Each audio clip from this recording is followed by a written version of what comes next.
जय माता रानी। दोस्तों, कैसे हैं आप सब। माँ भगवती दुर्गा की अपार कृपा आप पर सदा सर्वदा बनी रहे। दोस्तों, आज का विषय है कि हमें मंदिर क्यों जाना चाहिए, हम मंदिर क्यों जाते हैं, मंदिर जाना क्यों आवश्यक है, हम मंदिर क्यों जाते हैं, क्या अपनी इच्छाओं की पूर्ति का मांग करने के लिए या फिर ईश्वर का आशीर्वाद प्राप्त करने के लिए।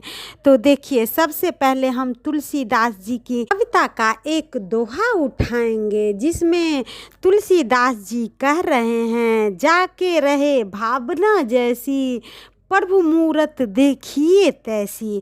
तो जिस व्यक्ति की जैसी भावना होती है, प्रभु की छवि भी वैसी ही देखते हैं वो।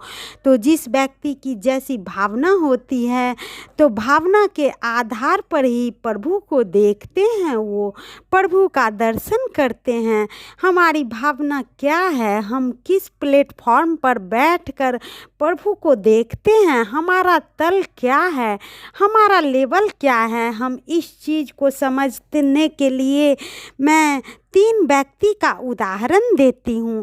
पहला व्यक्ति जाता है भगवान के पास और बहुत सारी इच्छा की बात करता है, अपनी इच्छा जाहिर करता है, अपनी इच्छाओं का लिस्ट प्रकट करता है। प्रभु, मेरा ये काम करवा दीजिए, मेरे बेटे को नौकरी लगवा दीजिए, मेरी बेटी की शादी करवा दीजिए। मतलब अपनी बहुत सारी इच्छाओं की लिस्ट भगवान के सामने रख देता है और सामने कहता है कि आप सर्वशक्तिमान है, परम पिता है, सब कुछ आपके हाथ में है, आप ये कर सकते हैं।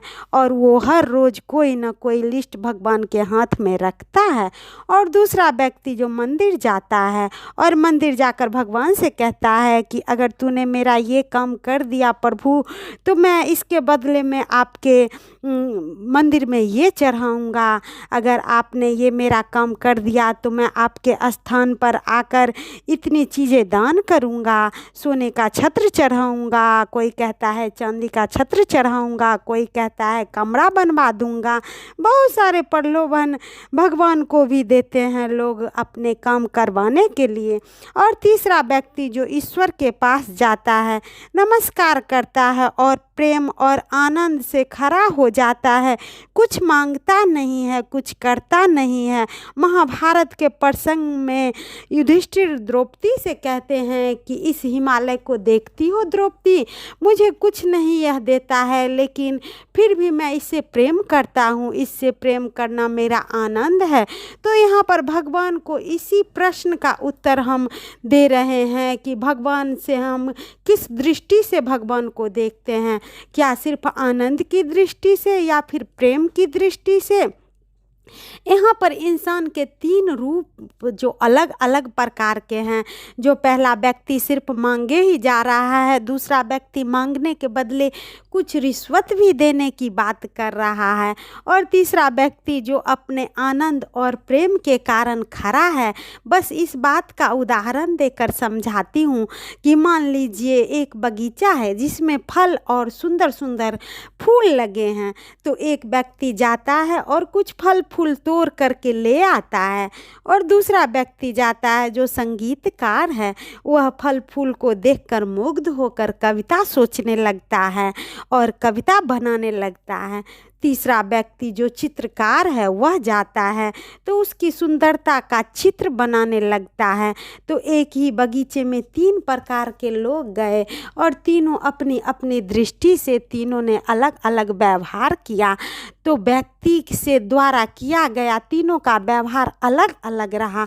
उसी प्रकार से हम कि मंदिर में व्यक्ति का होना महत्वपूर्ण है, कि व्यक्ति का व्यक्तित्व किस प्रकार की है, उसकी चेतना किस प्रकार की है। जिस तल पर व्यक्ति होगा उसी तल पर भगवान को देखेगा। हम कहते हैं ना कि हमारी चश्मा अगर रंगीन हो तो सारा जग रंगीन लगता है। इसीलिए जैसे जिसकी दृष्टि है भगवान के पास, जैसी दृष्टि लेकर जाता है उसी प्रकार का नज़रिया भगवान में देखता है। और हमारा मानना है कि परमात्मा हमारे परम पिता है, तो पिता से मांगने में क्या बुराई है।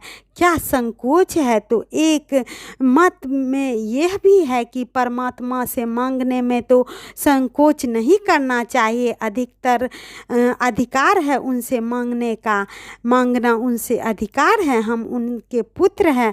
और दूसरा दृष्टिकोण के माध्यम से भगवान हमारे पिता है, तो पिता से मांगने की ज़रूरत ही नहीं पड़ती है, क्योंकि पिता को तो पता होना चाहिए कि मेरे पुत्र को क्या क्या चीज़ की ज़रूरत है।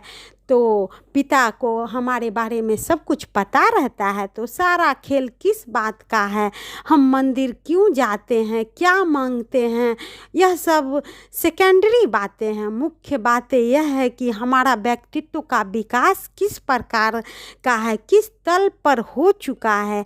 क्या हम उस तल पर अभी भी खड़े हैं जहाँ पर सिर्फ हमारी मांगे ही बची है। हम उस तल पर पहुँच नहीं पा रहे हैं जहाँ हमारी मांगे समाप्त हो गई हो और सिर्फ हमारी मांगे ही बची है। मांगे समाप्त हो गई हो तो हमारा बैठना ही रह गया है। अगर हमारा मांगे समाप्त हो जाएगी तो हम सिर्फ भगवान के पास बैठेंगे, हमें कुछ नहीं चाहिए, सिर्फ प्रभु से प्रेम करेंगे हम। Nothing to do, just sit, इसके लिए एक शब्द है उपासक। आप गए और भगवान के पास ध्यान लगाकर बैठ गए, तो पूरे इस श्रृंखला से जो हमें समझना है कि भीतर का चैतन्य, हमारे भीतर, हमारे मन के भीतर जो हमारा चैतन्य है, हम क्यों जाते हैं मंदिर, ये अलग बात है। जा कौन रहा है मंदिर, ये बात महत्वपूर्ण है। तो हम जाने वाले मंदिर, हमारी चेतना, हमारा लेवल किस कोटि का है, हम किस स्तर के हैं, तो अपनी अपनी स्तरों को थोड़ा थोड़ा बढ़ाने का प्रयत्न करें। हम मंदिर तो जाते हैं, अच्छी बात है, मंदिर जाकर भगवान का धन्यवाद करिए और प्रभु हमें बुलाने के लिए आपका कोटि कोटि धन्यवाद। और अगर आप मंदिर नहीं जा रहे हैं तो भगवान आपको नहीं बुला रहे हैं, तो मंदिर का वह भाव घर बैठे ही गहराइए। शरीर मंदिर जाए इससे सार्थकता नहीं है, मन मंदिर जाए इसमें सार्थकता है।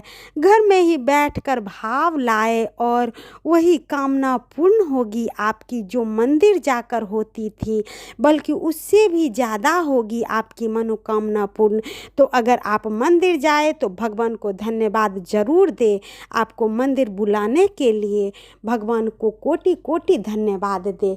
इससे आपकी अंदर की चेतना जागृत होगी और आपकी मनोकामना भी पूर्ण होगी। वीडियो अगर आपको अच्छी लगती है तो वीडियो को लाइक, सब्सक्राइब और शेयर ज़रूर करिए फैमिली और फ्रेंड के साथ। कमेंट बॉक्स में माता रानी का जयकारा ज़रूर लगाइए। हर हर महादेव।